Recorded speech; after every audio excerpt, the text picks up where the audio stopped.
Hey guys, if we're working on a little bit of wrist pain, we want to be sure and target the joint, and here's why. Especially if we've got maybe a diagnosis of a stiff wrist or carpal tunnel. A lot of times, if the bones get stuck in the wrist, they can displace a lot of that pressure into the carpal tunnel and create carpal tunnel type syndrome, or symptoms rather.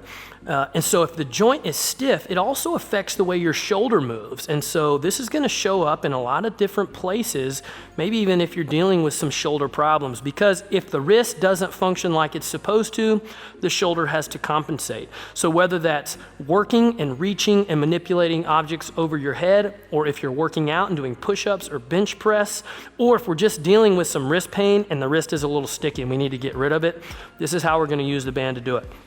The key here is to have the band over the two bony prominences right here in the wrist. So you can see this bone sticking out here. There's a little bony prominence there.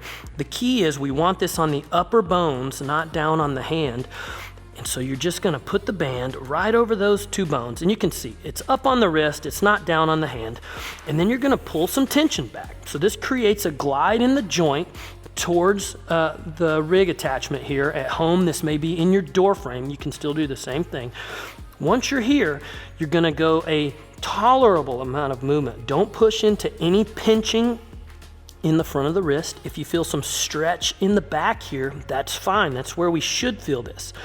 But you're just going to work your arm forwards and backwards, forwards and backwards. If you want, you can find some different areas of the wrist by taking towards index finger, then towards middle finger, ring finger, pinky finger. You should have full expression of that joint in all those different planes. You're going to do about 30 or 35 reps here, and then you can dismount.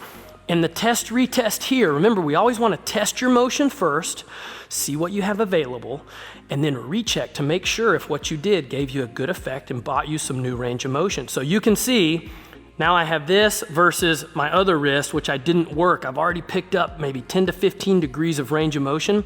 You want to be sure and check, do the work, recheck, make sure you had some effect there. See you later.